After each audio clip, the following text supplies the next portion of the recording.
Hello friends, आप सभी लोगों को स्वागत है हमारे चैनल एससी टीच पर। आज की वीडियो में हम पढ़ रहे हैं movement of inertia of a circular ring, वर्तीय वलय का जड़त्व आघूर्ण कैसे निकाला जाए।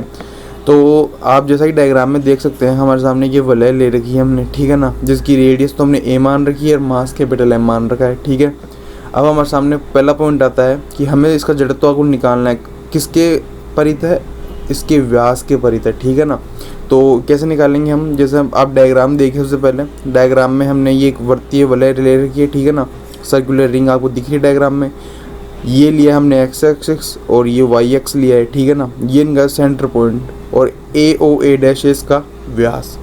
अब आप जानते हो जब भी हम जड़त्वाघूर्ण निकालते हैं तो जड़त्वाघूर्ण का फॉर्मूला क्या होता है? एम आर स्क्वायर, ठीक है। हमें चाहिए द्रव्यमान और उस अक्ष से उस पिंड की लंबवत दूरी कितनी है, ठीक है। अब जब भी ये हमारे सामने कोई पिंड आता है, ठोस पिंड टाइप से कोई जो बड़ी वस्तु आती है, उसका जड़त्वाघूर्ण निकालने के लिए हम क्या करते हैं? उसको अल्पांशों में डिवाइड करते हैं, ठीक है ना। तो हम क्या करते हैं, यहाँ पर एक अल्पांश लेते हैं पी क्यू, ठीक है ना। मतलब कि जो वर्तीय वलय है हमारे सामने, इसका एक अल्पांश ले लिया हमने पी क्यू, जो सेंटर पे कितना कोण बनाता है? डेल थीटा कोण बनाता है, ये हमने मान लिया। और इसके व्यास से ये कितना कोण बनाता है? थीटा कोण बनाता है। तो सबसे पहले हम क्या निकालेंगे? इस अल्पांश का द्रव्यमान। तो यहाँ पे लिखते हैं हम अल्पांश पी क्यू का द्रव्यमान, ठीक है। होगा हम क्या करते हैं, हम देख सकते हैं इसका जो मास है, इसकी जो परिधि है, सरकमफ्रेंस है, इसके अंदर डिस्ट्रीब्यूट है। तो हम क्या करेंगे, टोटल मास में इसकी जो टोटल परिधि है उसको उससे डिवाइड कर देंगे, ठीक है। और टोटल परिधि कितनी है इसकी? 2 पाई आर, ठीक है। ये आ गया हमारे सामने पर यूनिट लेंथ का मास आ गया। हमें चाहिए इस हिस्से से टुकड़े का मास चाहिए। और अब हम देखते हैं इसकी लेंथ कितनी है। इसकी लेंथ हम कैसे निकालेंगे? ये हो गया चाप। तो चाप कैसे निकालते हैं हम? चाप बराबर होता है थीटा इंटू त्रिज्या, और त्रिज्या हमने इसकी क्या मान रखी है? ए। तो ये चाप कितना हो गया? ए इंटू डेल थीटा। तो इसकी लंबाई कितनी आ गई हमारे सामने? ए इंटू डेल थीटा, ठीक है। अब ये तो आ गया पी क्यू अल्पांश का द्रव्यमान। अब हमें चाहिए पी क्यू की व्यास ए ओ ए डैश से लंबवत दूरी, क्योंकि इसी के परित हम इसका जड़त्वाघूर्ण ज्ञात कर रहे हैं। तो अभी लंबवत दूरी हम कैसे निकालेंगे? आप देख सकते हैं यहाँ पर, यहाँ से जब हम इस पर लंब डालेंगे पी से इस पर, जैसे मान लेते हैं ये हो गया पी एम, तो ये क्या होगी? इसकी लंबवत दूरी व्यास ए ओ ए डैश से हमें ये निकालना है। तो हम कैसे निकालेंगे? हम देख सकते हैं ये क्या है, ये एक समकोण त्रिभुज है। तो यहाँ से हमें चाहिए लंब। हमारे पास में क्या है? हमारे सामने कर्ण है, हमको लंब चाहिए। तो लंब और कर्ण में कौन रिलेशन देता है? साइन थीटा ही देता है, ठीक है। साइन थीटा क्या होता है? लंब बटा कर्ण। और लंब तो कितना है इसका? पी एम, और कर्ण कितना है इसका? ए।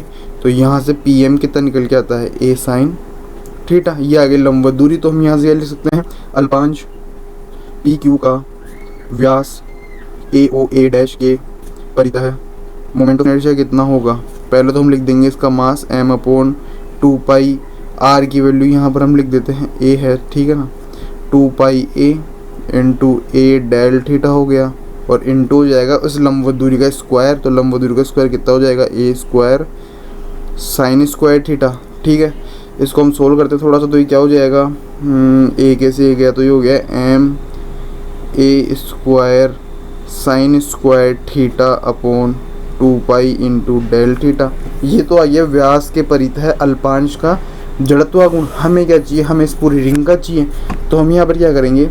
यहाँ पर हम करेंगे समाकलन, ठीक है। थीटा के सापेक्ष समाकलन करेंगे हम उसका, क्योंकि कहाँ से कहाँ तक करेंगे? ये हो गया जीरो से लेकर 2 पाई तक कर देंगे। तो पूरी सर्कुलर रिंग का जड़त्वाघूर्ण निकल के आ जाएगा। तो वृत्तीय वलय का ए ओ ए डैश के परित है। मोमेंट ऑफ इनर्शिया क्या होगा? हम यहाँ कर देंगे समाकलन 0 से 2 पाई तक। अंदर है M A square sine square theta upon 2 pi, और डेल थीटा क्या हो जाएगा? डी थीटा हम कन्वर्ट हो जाएगा। यहाँ से हम ले लेते हैं कांस्टेंट टर्म बाहर, एम ए स्क्वायर अपॉन 2 पाई बाहर आ गया।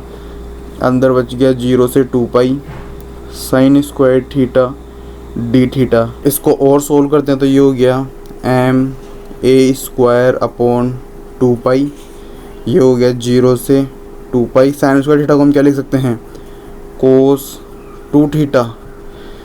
ये हो गया 1 minus cos 2 theta by 2 into D theta, ठीक है। अब इसे हम आगे सोल्व कर लेते हैं। आगे एम ए स्क्वायर अपॉन 2 पाई, ये हो गया 0 से 2 पाई, ठीक है ना। ये हो गया 1/2, तो ये क्या हो जाएगा, सॉरी एक बार से लिख लेते हैं 1/2 डी थीटा, और माइनस का हो गया 0 से 2 पाई कोस 2 थीटा बाई 2 डी थीटा। ये आ गया ब्रैकेट में, इसका समाकलन कर देते हैं। अब ये क्या हो जाएगा, एम ए स्क्वायर अपॉन 2 पाई, तो ये हो गया 2 और कॉमन ले लेते हैं अंदर से, तो अंदर क्या बच जाएगा, ये तो आ जाएगा 2 पाई, इसको सोल्व करेंगे तो, और इसको सोल्व कर लेते हैं हम। कोस 2 थीटा क्या हो जाएगा, साइन 2 थीटा बाई 2, 0 से 2 पाई, ठीक है। ये बाहर था M A square upon 4 pi, 2 pi minus ये क्या हो जाएगा 1/2, साइन 4 पाई 0 0, ये टोटली 0 ही हो गया। तो ये क्या निकल के आया, एम ए स्क्वायर बाई 2। यह आ गया moment of inertia of a circular ring, किसके परित है, उसके व्यास के परित। अब हम देखते हैं इसका second point, a line through its centre and perpendicular to its plane, वलय के तल के लंबवत तथा इसके केंद्र से पारित होने वाली रेखा के परित है। वलय का जड़त्वाघूर्ण कैसे निकाला जाए, ठीक है। तो जैसा कि आप डायग्राम में देख सकते हैं, ये वलय, ये सर्कुलर रिंग थी हमारे पास में, और अब इसके तल के लंबवत और सेंटर से पास होने वाला इसके लंबवत रेखा कौन सी है, ओ एन, ठीक है ना। तो ओ एन के परित है हमें सर्कुलर रिंग का जड़त्वाघूर्ण निकालना है, तो हम क्या करेंगे, वो L5 लेंगे सबसे पहले जैसा यहाँ पे लिया है, ठीक है। उसका द्रव्यमान निकालेंगे, द्रव्यमान तो यहाँ पे हमने निकाल लिया।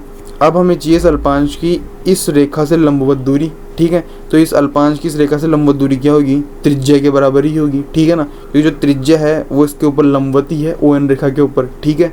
तो लंबवत दूरी हो जाएगी ए, हमारे पास मास आ गया, तो हम इस L5 का ओ एन के परित जड़त्वाघूर्ण निकाल सकते हैं, फिर उसका समाकलन कर पूरी सर्कुलर रिंग का निकाल लेंगे, ठीक है।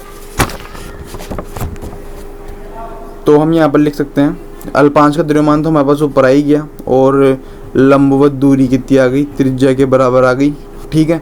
तो हम क्या लिख सकते हैं यहाँ पर, L5 पी क्यू का रेखा ओ एन के परित है, मोमेंट ऑफ इनर्शिया कितना हो जाएगा, मास लिखेंगे सबसे पहले एम अपॉन 2 पाई ए इंटू ए डेल थीटा, ठीक है। नहीं ऊपर से लिख लिया हमने, और लंबवत दूरी कितनी है ए, उसका स्क्वायर हो जाएगा। इसको सोल्व करके लिखे तो क्या हो जाएगा, ये M A square upon 2 pi into del theta, ठीक है। ये आ गया L5 पी क्यू का, हमें जिस पूरी सर्कुलर रिंग का, ठीक है ना।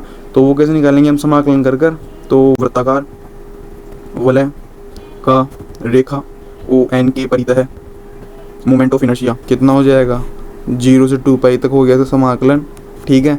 अंदर ये लिख देंगे हम M A square upon 2 pi, del theta क्या हो जाएगा D theta, M A square upon 2 pi आ गया कॉमन, 0 से 2 पाई, ये हो गया डी थीटा। इसको सोल्व करेंगे तो क्या आ जाएगा, 2 पाई आ जाएगा ये तो, और 2 पाई से 2 पाई कैंसिल, क्या निकल के आएगा एम ए स्क्वायर।